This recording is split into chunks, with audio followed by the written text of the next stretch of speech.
आप परेशान नहीं हो, सब ठीक हो जाएगा। और फिजा भी तो देख रही है ना बाबा को।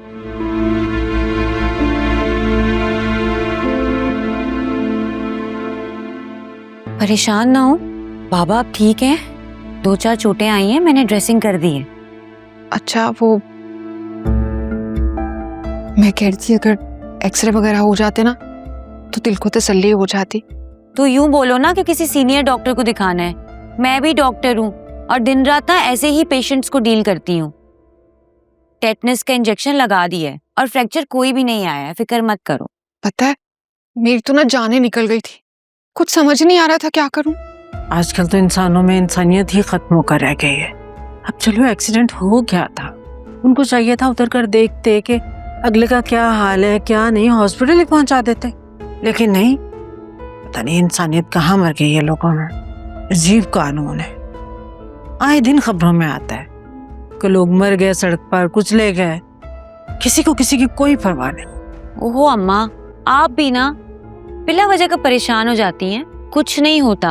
और प्लीज ये ना उल्टे सीधे वाकयात ना आप सुना करें, ना ही आप बातें फैलाया करें। तुम लोगों ने आलिया को बता दिया था? मैंने बता दिया था, आप दोनों फिक्र नहीं करें। बाबा से वीडियो कॉल पे बात भी करा दी है। वो आप दोनों की तरह बिला वजह शोर नहीं मचाती है। कह रही थी वासे भाई के साथ आएगी रात को। अब मैं भी रेस्ट करने जा रही हूँ। और आप दोनों ने भी ना बाबा को तंग नहीं करना। इतनी दवाई दे दी है कि वो आराम से सोकर उठेंगे। आप लोग भी जाएं और रेस्ट कर लें, ठीक है? चलो ठीक है, चलते। बेटा मैं भी शुक्राने के नफल पढ़ूंगी और तुम दोनों बहनें भी पढ़ लेना। या अल्लाह तेरा शुक्र है। अम्मा, अल्लाह ने सिर्फ बाबा को ही नई जिंदगी नहीं दी, हम सबको नई जिंदगी मिली।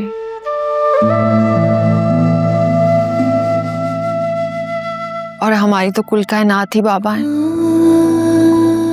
अगर उन्हें कुछ हो जाता तो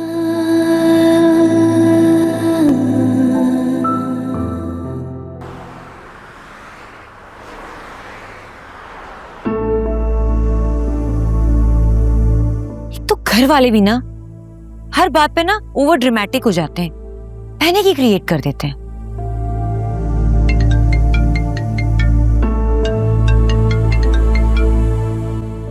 हेलो हेलो जाने मन, तुम्हारा सुल्तान बोल रहा हूँ, सिर्फ तुम्हारा। कितने कोई जलील और बगैरत इंसान हो तुम। इतनी गालियां खाकर भी तुम्हें शर्म नहीं आई? क्यों कॉल की है?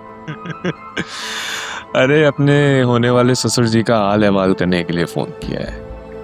इनकी चोटें कैसी हैं? मैंने कहा भी था अपने बंदे को हाथ जरा हौला रखना। क्या ये सब कुछ तुमने करवाया? जलील आदमी, मैं तुम्हारा खून पी जाऊंगी। मेरे घर वालों से दूर रहो वरना मुझसे बुरा कोई नहीं होगा। अरे नहीं जान, तो मैंने तो तुम्हें कहा था कि मेरी बात मान जाओ, वरना नतीजे की जिम्मेदार तुम खुद होगी। अब गलती की है तो सजा तो मिलेगी ना। सुल्तान, तुम मेरी सोच से ज्यादा घटिया इंसान हो। तुम इस वक्त अगर मेरे सामने होते ना, मैं तुम्हारा खून कर देती। ओहो देखो, मेरी बात मान जाओ, अभी भी वक्त है। नहीं तो अभी अंकल जी को सिर्फ गाड़ी छू के गुजरी है, कल को वो गाड़ी के नीचे भी आ सकते हैं।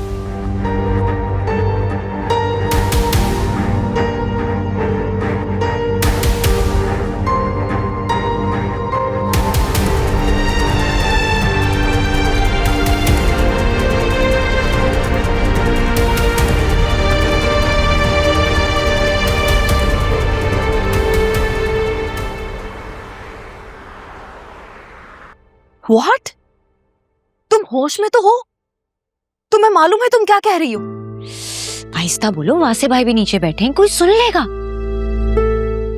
Oh God! मेरे आहिस्ता बोलने से क्या हो जाएगा फिजा? ये तुमने क्या किया? मुझे क्यों ब्लेम कर रही हो? मेरा क्या कसूर है? फिजा, घटिया शख्स से लड़ने के लिए ना घटिया बनना पड़ता है, और हम उस आदमी से नहीं लड़ सकते।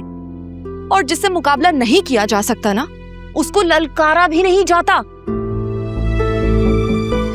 अगर वो सामने आ गया था तो तुम अपना रास्ता बदल लेती ना, आंखें बंद करके आगे बढ़ जाती। मैं तुम्हें अपनी सिचुएशन कैसे समझाऊं? वो एक जानवर नुमा इंसान है। मुझसे ज्यादा और किसको अंदाजा होगा? अकरम जिस हाल में घर वापस आया था ना, मैंने उसे देखा था, तुमने नहीं। ऐसा लग रहा था जैसे पागल खाने से भागकर आया हो, इतनी बुरी हालत थी उसकी। देखो, सुल्तान बहुत बुरा आदमी है, बहुत ज्यादा खतरनाक। अकरम जैसा बंदा उससे हार गया, तुम तो फिर एक लड़की हो। फिजा, अगर तुम्हारे ससुराल तक ये बात पहुंच गई तो सोचो क्या होगा। मोहल्ला, खानदान और सबसे बढ़कर मेरा ससुराल, जहां मैंने अपने शौहर से अब तक इस राज को छुपा कर रखा। सोचो जब ये सब कुछ सामने आएगा तो कितनी बदनामी होगी हम सबकी। बहुत बदनामी होगी, तुम्हें नहीं अंदाजा फिजा।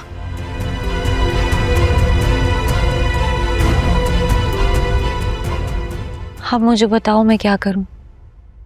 फिलहाल तो मेरा बिल्कुल दिमाग काम नहीं कर रहा है। अभी तो असफर भाई का मसला खत्म नहीं हुआ था और ये क्या है यार फिजा, मैं जब भी यहाँ आती हूँ ढेरों स्ट्रेस अपने साथ लेकर जाती हूँ। तुम तो ऐसे कह रही हो जैसे सारे फसाद की जड़ मैं हूँ। फिलहाल तो तुम ही हो और मुझे ना तुम पर बहुत गुस्सा आ रहा है फिजा इस वक्त। प्लीज गुस्सा मत करो आलिया।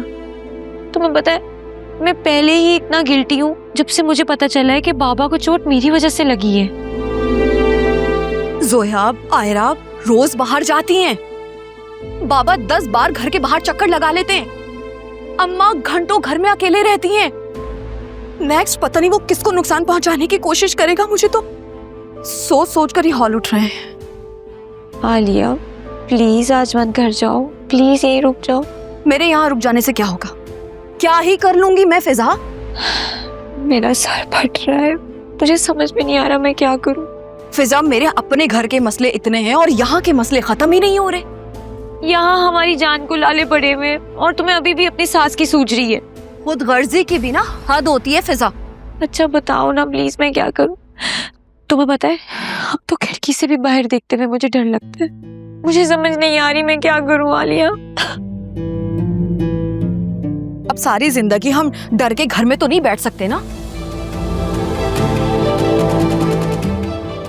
मुझे तो फिलहाल कुछ समझ नहीं आ रहा,